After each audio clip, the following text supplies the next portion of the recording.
हमारे क्षत्रिय समाज के एक लड़के के सामने बढ़ जाओ, हम देखते हैं कि कितनी दम किसमें है। खानदान मिटाने की दम रखता है क्षत्रिय एक। हिजड़े भीतर से गेम करा रहे हैं, ये हिजड़े हैं, क्या कर सकते हैं, इनका एनकाउंटर करवाओ। और एक क्षत्रिय का कहना यही है, अगर चैलेंज है तो खुल के आ जाए, हम हर चैलेंज स्वीकार करने को तैयार हैं। कसम माँ भवानी की, हमारा कलंक कहलाएगा हमारा क्षत्रिय कुल में पैदा होना। अगर उसे वार करना है, खुल के सामना करे, हम हर वार सहने को तैयार। अगर यही कांड उत्तर प्रदेश में हुआ होता, लॉरेंस बिश्नोई या उसके गुर्गे का अब तक खात्मा कर दिया हुआ होता, एनकाउंटर कर दिया हुआ होता। अगर राजपूतों ने अपनी तलवार पहले की तरह उठा ली तो ऐसे गुर्गों को, ऐसे लोगों को ऐसे काटते जाएंगे जैसे बहलोल खान को घोड़े समेत काट दिया था। कहाँ गए आज ये धर्म के ठेकेदार, कहाँ गए और ये समस्त लोग जो उनका समर्थन नहीं कर रहे हैं। नमस्कार, आप देख रहे हैं इंडिया न्यूज 24 HD। इस वक्त हम मौजूद हैं कलेक्ट्रेट मथुरा पर। आज क्षत्रिय समाज व सवर समाजों ने ज्ञापन सौंपा है दादा सुखदेव सिंह गोगावैडी की हत्या को लेकर। हमारे साथ मौजूद हैं यहाँ तमाम कार्यकर्ता, तमाम पदाधिकारी और तमाम नेता। आइए बात करते हैं जी। पहलवान जी, आज आपने जो ज्ञापन किया है, क्या आक्रोश को और क्या ज्ञापन क्या रहा, क्या मांग रहा, कौन सी मांग? हमारी क्षत्रिय समाज से कोहिनूर हीरा हमारे दादा सुखदेव सिंह गोगावैडी जो हमारे बीच आज नहीं रहे, उनकी निर्मम हत्या की गई। लेकिन हमारा क्षत्रिय समाज, पूरे हिंदुत्व के जो भी संगठन है, सभी यहाँ आए और सभी ने यहाँ ज्ञापन दिया है। लेकिन मेरी एक ही विचार है कि जब तक उनको हत्यारों को फांसी नहीं दी जाएगी या एनकाउंटर नहीं किया जाएगा, जब तक हमारा क्षत्रिय समाज एक नहीं बैठेगा। और जितनी बड़ी ये गैंग घूम रही है, गैंग पीठ पीछे धोखाधड़ी हमारे क्षत्रिय समाज के साथ होता आया है। हमारा राजपूत जहाँ भी मरा है, धोखे से मरा है। अगर उनमें हिम्मत है और नेका व्यवस्था है उनकी, तो हमारे क्षत्रिय समाज के एक लड़के के सामने बढ़ जाओ, हम देखते हैं कि कितनी दम किसमें है। खानदान मिटाने की दम रखता है क्षत्रिय एक अकेला क्षत्रिय। खानदान की नस्ल खत्म करने के लिए जिगरा रखता है, वो क्षत्रिय की पावर है। क्या क्या मांगे रही हैं आपकी ज्ञापन में? मांगे हमारी ये रही हैं कि जो हमारे दादा सुखदेव सिंह गोगावैडी जी के जो परिवार है, उनको आर्थिक सहायता की जाए, उनके परिवार से एक बच्चे को सरकारी नौकरी दी जाए, और जितने भी हमारे उस परिवार से ही नहीं, क्षत्रिय समाज से जितने भी स्तंभ हैं, उनको सभी को सुरक्षा दी जाए। ऐसे हत्यारे जो ये जेलों में बैठ के अंदर से जो इतने भी ये कांड हो रहे हैं, इतनी भी हत्याएं हो रही है, सरकार कहीं ना कहीं जिम्मेदार है। इसको लेकर के सरकार के लिए क्या?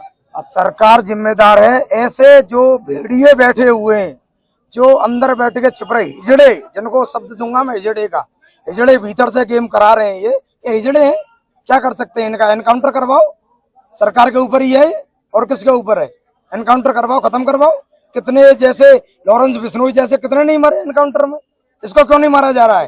लेकिन अब क्षत्रिय समाज से हमारा योद्धा गया है, लेकिन अब इसका मरना तो तय है जी। राम जी, ये क्या क्या, मैं राम तोमर इस आपके न्यूज चैनल के माध्यम से यही बता देना चाहता हूं, क्योंकि अभी हमने ज्ञापन सौंपा है।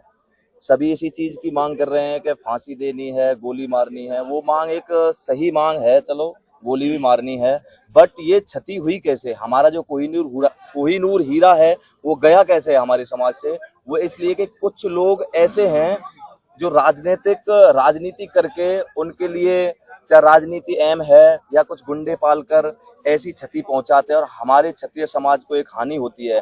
बाकी कुछ लोग ऐसे हैं जो चटाई और दरी बिछाते हैं ऐसे लोगों की। मैं राम तोमर आज आपके माध्यम से ऐलान कर रहा हूं, बहुत से लोग होंगे जो ये चटाई और दरी बिछाते हैं ऐसे लोगों की। मैं कसम खा के कह रहा हूं, कसम माँ भवानी की, एक बार चैलेंज तो करें। ये चटाई बिछाते हैं, अगर हमने उनकी लाशें नहीं बिछा दी, हमको माँ करने की कसम, हम क्षत्रिय कुल में पैदा होना एक कलंक मानेंगे। दूसरी बात मैं ये बता देना चाहता हूं कि लोग खुल के क्यों नहीं बोल रहे उस लॉरेंस बिश्नोई पे। हम कह रहे अगर जेल में अंदर रह के वो किसी को मरवा सकता, क्या सरकार को इसका पता नहीं है? इतनी कड़ी सुरक्षा के बाद भी उनको ऐसे मरवा दिया जाता है एक आम इंसान की तरह। बाकी इन्हीं के माध्यम से हमने कुछ मांग भी रखी हैं, और एक क्षत्रिय का कहना यही है, अगर चैलेंज है तो खुल के आ जाए, हम हर चैलेंज स्वीकार करने को तैयार। हत्या की जिम्मेदारी रोहित गोदारा टीम ने ली, और कहीं ना कहीं बताया जाता है कि रोहित गोदारा जो है वो लॉरेंस बिश्नोई का एक मोहरा है। जी बिल्कुल। गोदारा जो है उसने ली है, वो उनका एक कोई मेन पॉइंट बताया जा रहा है कि वो दोनों तरफ अटैच था, उससे कई हत्या के मामले भी हैं, उसका बताया जा रहा है। लेकिन अगर ऐसी बात है, हम खुल के बोल रहे हैं, आपके माध्यम से भी यही बात बता देना चाह रहे हैं, ऐसे छुप के वार करने से क्या है? एक निहत्थे पे आप वार कर रहे हो, खुल के आओ ना। कसम माँ भवानी की हमारा कलंक कहलाएगा हमारा क्षत्रिय कुल में पैदा होना। अगर उसे वार करना है खुल के सामना करे, हम हर वार सहने को तैयार हैं। शासन प्रशासन के लिए क्या कहना चाहोगे? देखिए, शासन जिस टाइम सरकार से गुहार लगा रहे थे, हमारे दादा ये कह रहे थे कि हमें कड़ी सुरक्षा दी जाए, AK-47 जैसे हथियार खरीदे हैं उनको मारने के लिए, तो सरकार ने क्यों उसको अहम नहीं समझा कि उनकी हत्या हो सकती है। बार बार उन्होंने लिखित में भी दिया, हर मंच पे वो ये बोले कि मेरी कभी भी हत्या हो सकती है। तो कहीं ना कहीं शासन की तरफ से ढील रही है, तब जाके उनकी हत्या हुई है। और इसी कड़ी में मौजूद है हमारे साथी पत्रकार, उनसे पूछेंगे। जी देखिए, मैं इस मामले के बारे में अगर मैं खुल के बोलूँ, एक पत्रकार से हटके, मुझे एक अलग पेशा रहा, मैं एक क्षत्रिय भी हूँ, राजपूत भी हूँ। अगर मैं बोलूँ कि इस तरह से एक हत्या कर दी गई है और लोगों को पकड़ा भी गया है और उनका एनकाउंटर नहीं किया जाता है, मैं किसी की हत्या करता हूँ और मैं अपना वहां समर्थन दे दूंगा, तो मेरे खिलाफ जो कानूनी कार्रवाई वो होनी चाहिए, मेरा कोई एनकाउंटर नहीं होना चाहिए। अगर इस बात में शासन प्रशासन एग्री है तो मैं हत्याओं पर हत्या करने के लिए तैयार हूँ। मैं हत्या करूंगा, सरेंडर करूंगा, मैं हत्या करूंगा, सरेंडर करूंगा, हत्या करूंगा और सरेंडर करूंगा। बस इन चीजों पर रोक लगाने के लिए सरकार के पास पावर है, लेकिन सरकार कुछ नहीं कर पाती है। लॉरेंस बिश्नोई फोन से बात करता है जेल से, क्यों करता है? उसमें किसकी साजिश है? सरकार की साजिश है। जेल में फोन कैसे पहुंचता है? सरकार की साजिश है। जेल में उन्हें सुविधाएं कैसे मिलती है? सरकार वहां से फंडिंग लेती है, सरकार उनसे पैसा लेती है, ऐसे संगठनों से, ऐसे ग्रोहों से। तो इसका काम को करवाने वाला कौन हुआ? सरकार हुआ। कहीं ना कहीं सरकार की पुलिस मिलीभगत की से ये इतनी सारे बड़ी काम हो छूट, अगर पुलिस से वो सुरक्षा मांग रहे हैं कि मेरी हत्या हो सकती है, पुलिस को सुरक्षा नहीं दे रही है, कहीं ना कहीं हाथ किसका है इसमें? शासन प्रशासन का है। आरोप किसके ऊपर है? शासन प्रशासन के ऊपर है। लॉरेंस बिश्नोई जेल में बैठे बैठे इतने कांड करा रहा है, क्या सरकार को पता नहीं है? अगर यही कांड उत्तर प्रदेश में हुआ होता, लॉरेंस बिश्नोई या उसके गुर्गे का अब तक खात्मा कर दिया हुआ होता, एनकाउंटर कर दिया हुआ होता। अब सरकार से लगातार कई दिन से मांग हो रही है उन लोगों का एनकाउंटर करो। क्यों सरकार एनकाउंटर नहीं कर रही है? अगर सरकार के पास पावर नहीं है, सरकार के पैर थपरा है, तो क्षत्रिय हैं, राजपूत हैं, अगर राजपूतों ने अपनी तलवार पहले की तरह उठा ली तो ऐसे गुर्गों को, ऐसे लोगों को ऐसे काटते जाएंगे जैसे बहलोल खान को घोड़े समेत काट दिया था। महाराणा प्रताप, पृथ्वीराज चौहान, राजपूतों के वंशज हैं हम।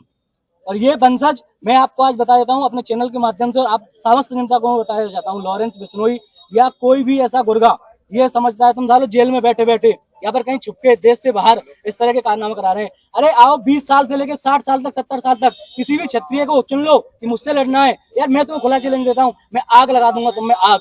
मुझसे लड़ो या मुझसे बड़े से लड़ो या किसी से भी, एक क्षत्रिय अकेला 100 पे भारी होता है। क्षत्रियों ने हमेशा धर्म की रक्षा की है। धीरेन्द्र कृष्ण शास्त्री के खिलाफ में मुकदमा दर्ज कराने की मांग की थी, तो यही गोगा मेडी जी ने ऐलान किया था कि कानून के अगर बस में है या किसी भी अन्य धर्म वाले किसी के भी बस के है तो धीरेन्द्र कृष्ण शास्त्री को गिरफ्तार करके गया। गोगा मेडी उसके सामने खड़ा था। कहाँ गए आज धीरेन्द्र कृष्ण शास्त्री? कहाँ गए आज ये धर्म के ठेकेदार? कहाँ गए और ये समस्त लोग जो उनका समर्थन नहीं कर रहे हैं? एक वो ऐसा योद्धा था जो राजपूत कोई भी जाति हो सबका समर्थन करता था, खुल के समर्थन करता था, नहीं डरता था किसी से भी। कहाँ गई वो सर्व समाज? आज हमें काफी समाजों का समर्थन भी मिल रहा है। और आज मैं आपको बता देना चाहता हूँ, अगर बाकी समाज और हिंदू हमारा समर्थन नहीं करते हैं, सुखदेव गोगा मेडी दादा का समर्थन नहीं करते हैं, तो राजपूत की तलवार केवल और केवल राजपूतों के लिए उठेगी, किसी और के लिए नहीं उठेगी। पहलवान जी, आज का जो आपने ज्ञापन सौंपा है, कैसा रहा ये ज्ञापन और कौन सी जो मांगे हैं इनको लेकर के आपने डीएम साहब को ज्ञापन सौंपा है? सभी क्षत्रिय, सभी राजपूत भाई यहाँ इकट्ठे हुए हैं और ज्ञापन दिया है। ज्ञापन देने की ये मांग रही है कि उनको सिक्योरिटी दी जाए, उनके घर वालों को, और उनके घर में से किसी को एक नौकरी दी जाए। और जैसे कि ये गैंगें चल रही हैं, सरकार को सारी चीज पता होते हुए भी ये काम हो रहा है। जी, लॉरेंस बिश्नोई की ये गैंग चल रही है, अंदर से वो कांड करा रहा है जो भी है। तो सबको ये सोचना चाहिए कि पहले ही खबर आ गई ये कांड हो रहा है, फिर भी कैसे हो गई? ये चोर अंदर से ये काम करा रहा है। कहीं ना कहीं सरकार की मिलीभगत से ये सारी हत्याएं हो रही हैं। हाँ, सरकार को पता है सारी चीज, फिर कैसे हो रहा है? वो सिक्योरिटी मांग इन रहा है, गैंगों कौन पर दे रहा है? कैसे शिकंजा कसा जाए आपके हिसाब से? आपकी या तो पहलवान है, केसरी भी है। ये है कि राजपूतों को छूट दे दी जाए। राजपूत जो है ना, राजपूत क्षत्रिय, इनको छूट दे दी जाए तो सारी गैंगें खत्म हो जाएंगी। और कहीं ना कहीं लॉ एंड ऑर्डर पे भी सवाल खड़े हो जाते हैं कि इस तरीके से अगर हत्याएं चलती रही तो भारत का जो कानून है वो उसकी तो आप जान सकते हैं किस तरीके से धज्जियां उड़ाई जा रही है। ऐसे हत्यारे रोज प्रतिदिन हत्या करते रहते हैं। उनका तो काम है, सरकार का तो रोकना का काम है ना उसको। हत्याएं कैसे रोकी जाएंगी? उनका तो काम है, वो तो क्रिमिनल है। अरे ये क्षत्रिय को खुला छोड़ दिया जाए, क्षत्रिय को खुला छोड़ दिया जाए, सारी चीज रुक जाएंगी, ये गैंग खत्म हो जाएंगी। ये है जैसा कि आज डीएम कार्यालय पर इन्होंने दादा सुखदेव सिंह गोगामेडी की हत्या को लेकर के ज्ञापन सौंपा था। ज्ञापन में 11 सूत्रीय मांगों को रखा था और इसी के साथ मैं राकेश सिसोदिया, सुमन ठाकुर साहब, खास रिपोर्ट इंडिया न्यूज़ 24 HD।